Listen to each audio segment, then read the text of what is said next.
రావాలి లేదంటే మీరు ప్రిన్సిపాల్ రెస్పాన్సిబిలిటీ కాదు.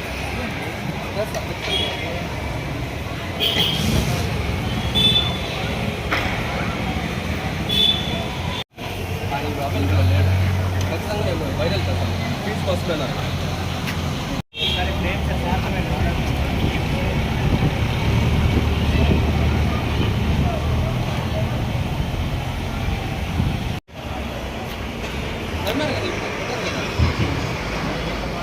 ఫ్రీగా చెప్పే స్కూల్లో అయితే మరి ఎక్కడ నాకు తెలియదండి. సరే ఓకే, మీరు ఫ్రీగా చెప్పద్దండి. లేదు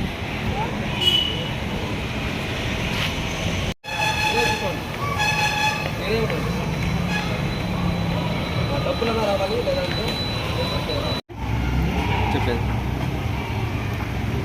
మీ పేరు చెప్పండి. నా పేరు ప్రభాకర్. నా పిల్లలు చైతన్య టెక్నాలజీ స్కూల్లో ఫస్ట్ స్టాండర్డ్ ఎల్కేజీ చదువుతున్నారు. యాక్చువల్లీ నేను నా వైపు ఇప్పుడు జాబ్లెస్గా ఉన్నాము. డిఎస్సి గవర్నమెంట్ డిఎస్సి పడిందనే నోటిఫికేషన్ పడిందనేసి డిఎస్సి ప్రిపరేషన్లో ఉన్నాము. సో ఇప్పుడు ఫీజు కట్టలేకపోతున్నాము. ప్రిన్సిపల్ సార్ గారికి ఆల్రెడీ నేను 6 months పే చేయలేదని చెప్పాను. సరే అన్నారు ఫస్ట్. మళ్ళీ ఎవ్రీడే ఫోన్ల మీద ఫోన్లు చేసి ఫీజు అంటున్నారు. సార్ నేను ఇప్పుడు కట్టలేను అనేసి 3 weeks స్కూల్ పిల్లల్ని ఇద్దరు నిలిపేశాను. వేరే తమ ఎక్కడైనా నాకు అమౌంట్ అడ్జస్ట్ చేసుకొని కడదామనేసి ఈరోజు వచ్చాను. ఆల్ ఆఫ్ ప్లేస్ స్కూల్ పిల్లల్ని అంతా ఇద్దరిని బయట తరిమేసి బ్యాగ్స్ ఇచ్చేసి వాళ్ళు ఫీజే నాకు ఇంపార్టెంట్, స్కూల్ పిల్లల లైఫ్ నాకు ఇంపార్టెంట్ కాదు, స్కూలే ఇంపార్టెంట్, స్కూల్ ఫీజే నాకు ఇంపార్టెంట్ అని చెప్తున్నారు. ఎవరు? Principal sir. ఏం పేరు? ప్రిన్సిపల్ సార్ నాకు ఐడియా లేదు. ఇప్పుడు ఎట్లా తీసుకోరంటున్నా? ఇప్పుడు ఫీజు కడితేనే తీసుకుంటాము లేదంటే లేదు అంటున్నారు. వన్స్ రిక్వెస్ట్ అడిగాను. వాళ్ళు సార్లు కూడా హెడ్ ఆఫీస్ నుంచి వచ్చారు, వాళ్ళతో కూడా మాట్లాడాను. ఫస్ట్లో ఓకే అన్నారు. మళ్ళీ నాకు ఫీజు కావాలని ఎవ్రీడే ఫోన్ చేసి ఆ ప్రెజర్ వల్ల 3 weeks నిలిపేసాను, స్టాప్ చేసేసాను. తర్వాత ఈరోజు పే చేద్దాం అనుకుని వచ్చే లోపల ఆల్ ఆఫ్ పిల్లల్ని బయట తరిమేసి బ్యాగ్తో సహా బయట పంపించేశారు పిల్లల్ని. అంటే మీకు ముందే ఇన్ఫామ్ చేయలేదా? ఇన్ఫామ్ చేయలేదు. మళ్ళీ పిల్లలు బయట ఉన్నారనే విషయం మీకు తెలుసు? టీచర్లు ఫోన్ చేసి ఎందుకు బయట పెట్టారు అని అడిగారు. అప్పుడు వచ్చాను. నేను వచ్చి చూసి చెక్ చేస్తే బయట ఉన్నారు పిల్లలు. పోయి మాట్లాడితే నా రీఫండ్ కూడా చేయనంటారు. బుక్స్ ఫీజు వచ్చి 6,500 రూపాయలు బుక్స్ ఫీజు కట్టాను. అడ్మిషన్ ఫీజు వచ్చిన 5,000 కట్టాను. తర్వాత నా చెల్లెలు కూతురు కూడా జాయిన్ చేయించాను. 2,500 రూపీస్ అడ్మిషన్ తీసుకున్నారు. కానీ వాళ్ళు ఫీజు కట్టడం వల్ల స్టాప్ అయిపోయారు. ఆ అమౌంట్ అనేది కూడా నాకు రీబ్యాక్ ఇవ్వలేదు. మీ పిల్లలు ఇక్కడ ఇంపార్టెంట్ సార్, మెయిన్ ఫీజే ఇంపార్టెంట్, స్కూల్ పిల్లల లైఫ్ ఇంపార్టెంట్ కాదని నాకు క్లారిటీకి తెలిసింది సార్. మెయిన్ ఇంపార్టెంట్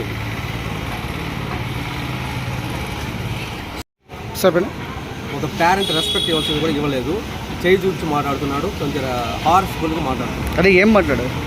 అదే ఫీజే నాకు ఇంపార్టెంట్, స్టూడెంట్ లైఫ్ నాకు ఇంపార్టెంట్ కాదు అన్నారు. ఇది నిరూపిస్తాను కావాలంటే వీడియో కూడా ఉంది దగ్గర. ఆల్రెడీ సార్ రెస్పెక్ట్ అడిగాను సార్. నేను నా వైఫ్ ఇద్దరు డిఎస్సి కోచింగ్ వెళ్తున్నాము. ప్రెజెంట్ నేను అమౌంట్ పే చేసే పరిస్థితిలో నేను లేను. ఆఫ్టర్ 6 months ఖచ్చితంగా నేను పే చేస్తాను సార్. ఇప్పుడు ఫస్ట్ స్టాండర్డే కదా, నో ప్రాబ్లం అన్నారు. సరే అన్నారు సార్. మళ్ళీ సార్ పక్కన పెడితే వాళ్ళు టీచర్స్ పదే ఫోన్లు చేసి చంపేస్తున్నారు. సరే ఎందుకు అని 3 weeks నేను పంపించలేదు సార్. ఈరోజు నాకు అమౌంట్ వస్తుంది, అందుకనేసి ఈరోజు పంపించాను. ఈరోజు లేదంటే రేపు కట్టేస్తాను ఫీజు అనేసి పంపించాను. ఆల్ ఆఫ్ డే నా కూతుర్ని బయట పంపించాను సార్ విత్ బ్యాగ్తో. ఎక్కడైనా మా బాబుని కూడా బాబు కూడా ఫీజు పే చేయలేదు. ఇద్దరిని పంపించాను పంపించాను సార్. వాళ్ళే సార్. ఇంత రెస్పాన్సిబిలిటీ ఉంటే ఇంకా ఎలా సార్ నెక్స్ట్ కోసం చెప్పట్లా? పర్లేదు సార్. 3 months నుంచి రూపాయి కట్టలేదండి. అది అడగడం తప్ప. అది అడిగితేనే ఏదో వీడియో అంటారు. ఇది ఎట్లా మేము నడుపుకోవాలి స్కూల్లో? ఏ స్కూల్ అయినా రూపాయి కట్టుకుని 3 నెలలు వదిలేస్తారు చెప్పండి. ఇక అది వాళ్ళకు ఉండాలి మరి. సార్ మీ పేరు సార్? సార్ నేను వీడియోల కోసం చెప్పట్లా. పిల్లల్ని సార్